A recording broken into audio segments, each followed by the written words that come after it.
nda kuvuga sinzi ko mwari mukazi abana bakiri batoya umwana w'umukobwa aguye aragwa donc aratitaye mpore n'imponye oh sheri mpore nubwo umuhungu aguye umusoda ntacu ubaye ni muri ya culture yacu nyene ni ukuvuga umukobwa uko agenda arakura akurana kwa kantu ko kumva yamashaka kubaprotesha ni ukuvuga ababaye abashaka umuntu amuba hafi akeneye kugira akantu afite une idée d'entreprise aba akeneye umuntu amuvalida amubwira ati nivyo ico kintu nico uyo muntu atamuronse ne va jamais faire ce pas mugo umuhungu none ko yakuzambwira ko ari umusoda ko yakuzambwira ati we ntubabara umva byose urabifise est-ce que si ya culture yacu nyene usanga natwebwe mu mitwe yacu nk'abamama tudahindura ndi sûr que ngaha muri twebwe hari abamama babigira abana babo till now ndi sûr et certaine umuhungu wawe ati gute uri umusoda urarira ubwira gute mugo umukobwa aguye muresheri yuko arababaye rumva est-ce que ntitwohera kuri ibyo mbega tubikuremo nibaza ko niya ekite Ines yavuga ukuri bose baguye soit tubabwire mpore bose soit tubabwire umusoda sinzi ico twogira mugabo tuve ngaha tugize ikintu kimwe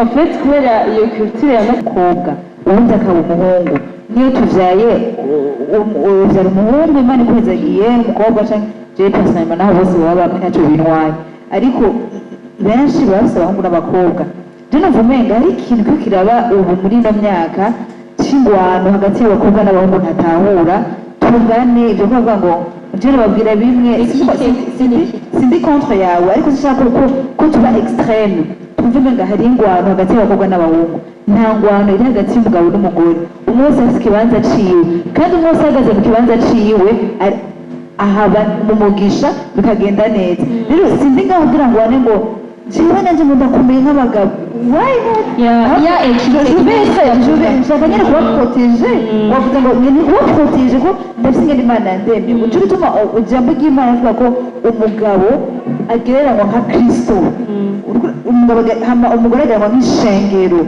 kristo ari hejuru y'ishengero ariko kristo akorana n'ishengero sinzi ko ntahura neza rero muri mwaronka nawe ntiwaronka umwana nzokurondera wamuronse ntimushiremo iyo komba ngo murangana ko ntibangana ntibameze ico kimwe umwe wese afise ikibanza ciwe kandi akumva ko afise agateka kuko wanashaka n'umuganga sinzi n'umuganga arabitubwira ntibaba bameze ico kimwe hari igihe abahungu kenshi cyangwa se amajene akomeye gusumba abo bakobwa donc ugasanga arakeneye kuba protege gusumba umukobwa umwe niwe ashaka mu gitanda ciza uwundi kibi cyangwa ngo bafungure ibidasa ariko hari ukuntu umukobwa utegereza kumufata bitandukanye n'umugabo ariya yavuga Ines ariko mukumva ko twebwe turi abana b'Imana duhagarare mu kibanza cacu kandi exemple ni muri Bible hari ba Deborah hari ba Esther muravye neza nta kintu kimwe batakoze Deborah yakora iki Deborah kanzeza yari mu umucamanza ivyonye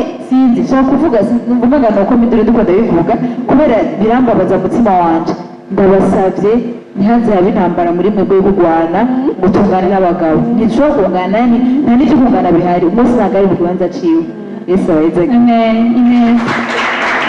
hari ukuntu abavyeyi turera tugafata abahungu tukafata uko dushaka kubabwira n'abakobwa tukagira uko tubabwira uriko urabiraba muri generation iriko iraba muri uno munsi ico kintu hari ikibazo nubwo tugomba gufata tugire abadamu bari impact muri business mu buryo bitandukanye ariko nagomba ndababwira ko turafise ikibazo mu kurera kuko sinzi ko mugenda murabibona ari ukuntu muzokumva ngo abakobwa n'abapapa ngo abahungu nawe n'abamama yesu nashimwe amen rero aho hantu tuko turahurira n'ikibazo gikomeye kuko wowe mu mama uri umukobwa ni uzi uburyo wagiye urevoliwa mu buryo wakuze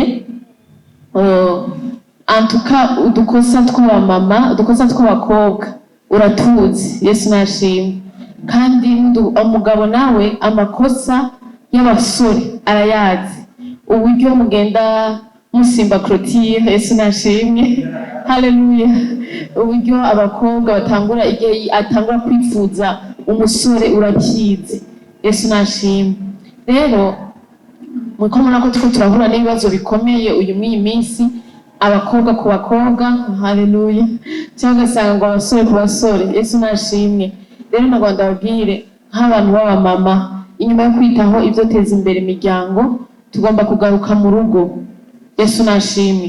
Rero rijya je nkanda bikora ku bana banje, haleluya, nkanda bikora ku bana banje, nagomba ndakubwire mu mama b'inshuti n'umukobwa wawe, haleluya, n'umupapa ni byiza kuba n'inshuti n'umuhungu wiwe, kuko wowe iyo uri umumama ukaba inshuti n'umukobwa wawe, uramwigisha uburyo azova nk'umugore ari impact mu buzima aho ibaye hose, Yesu nashimwe. Kuko mw'ico gihe iyo ariko arakura wamugize inshuti, ni uzomwigisha kuba umugore mwiza mu rugo, ni uzomwigisha kuba umukobwa mwiza muri sosiyete, kuko urabizi tutirengagije, kuko umukobwa nabi inshuti na papa wiwe, papa we ntaza kumenya udukosa tw'umukobwa, ntibiza gukunda, ahubwo rero wewe arakwigira inyuma, umubwira ikintu bya bindi biva handi abakobwa ntibatwumve, tukababwira ntibatwumve, kubera iki wowe ntiwamugize inshuti, yabaye inshuti nasi, Yesu nashimwe. Ukaza gusanga yuko niza kuva se akaba amujana iyo agiye, kuko iyo dukijijwe nitwe tugomba kuzana impact mu badakijijwe, Yesu nashimwe, tukabigisha uburyo bagomba gukora, ko ari abadamu benshi hanze bose n'abagabo badakijijwe, ukazasanga umukobwa yamugize inshuti amujana mu kabare, amujana hatandukanye, Yesu nashimwe. Rero nagomba ndababwira tube hafi y'abana bacu, tubaganirize umukobwa wawe ariko akura kuva ku myaka 4, Yesu nashimwe. Je ndibuka ko umuhungu wanje barambwira ngo jewe uje shaka kumera nka papa ko nzova nk'umuntu w'umugabo, Yesu nashimwe. Umukobwa no kumva nyene ko uragerageza kubakunda bose, ariko gerageza umukobwa abe apa yawe, umuvyeyi w'umumama, nawe n'umusore umuvyeyi w'umupapa, umwigishe ko ari gihe n'abagabo b'abarundi ko badakunda kwiga, abagabo ngaha mu gihugu cacu ntibazi ko agomba kuba hafi y'abana, ariko umugore nimba warabimenye, egera umushingantahe wawe umuganirize, umwumvishe ko agomba kuba hafi y'abana, agomba kuba hafi y'umuhungu wiwe, kugira ngo ejo arabizi imyaka yatanguye kumva tumvira abavyeyi, arabizi afite amahormone yiwe niwe ayazi, we ntuzi ivy'abagabo ntuzi ivy'abasore, ariko umugabo arabizi, na mama urabizi. Rero nako nashaka ko kubijanye n'abavyeyi kurera ibi byose ubwa dukure tuvemo abantu bakomeye bihera hasi, Yesu nashimwe. Hari imyaka umwana kuva ku myaka 2 gushika ku myaka 12, burya niyo myaka umwana akuramwo uburere, niyo myaka akuramo ico azoba.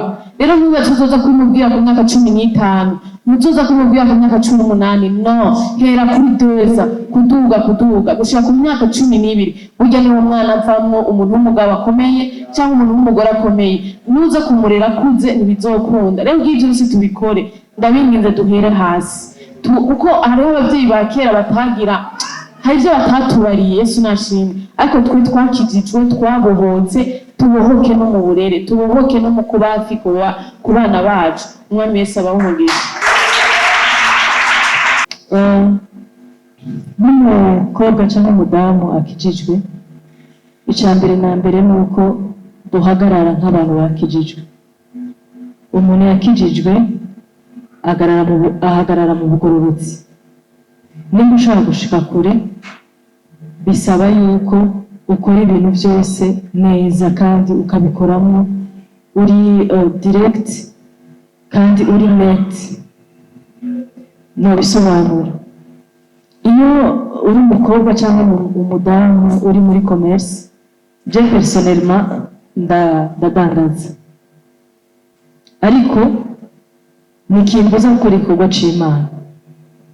Ahantu dukorera kenshi usanga tutahagirira impact kubera ingeso zacu, ugasanga ni wowe uri umunyamafuti, ntuzi kuvugana neza n'abantu, ufise ubwibone ubona yuko ibintu byose wabihejeje, alors que dutegerezwa kuba icyitegererezo. Ujya umuntu aba ariko arakuraba hajya mu isoko cyangwa hahandi mu biro uba wicaye, ubutumwa bwiza ushobora kubuvuga utekanye unumye, ariko umuntu akaba ariko aragukurikirana.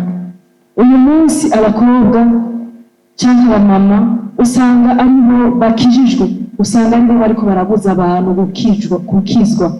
Kubera iki? Kudahagarara, kwiyandagaza. Ni wowe uri uwa mbere uteza induru, ni wowe ujya gutora ibintu by'abandi ntubisubize mu kibanza cyabyo.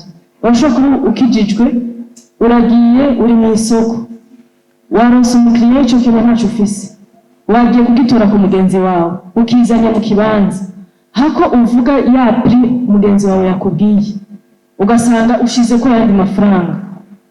Icyo ugasanga uwo muntu hajya ahantu uvuye yari yahaciye, kuko turi muri sosiyete. Icyo cyonyine ugasanga kiraje kugukuraho yakushe, baca bakubona yuko utari seriye. Yesu ashimwe.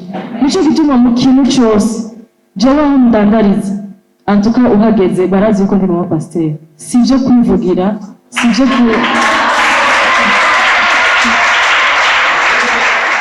sinivugiye. Je nkorera kuri Galerie Lydia hajya kuri pave ya Saint Michel, kuri ya galerie.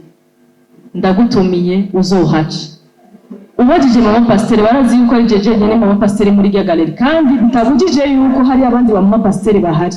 Oya, ariko kubera ukuntu nitwara kuba sociable, kuramutsa abantu, hari imico ituranga nk'abana b'Imana.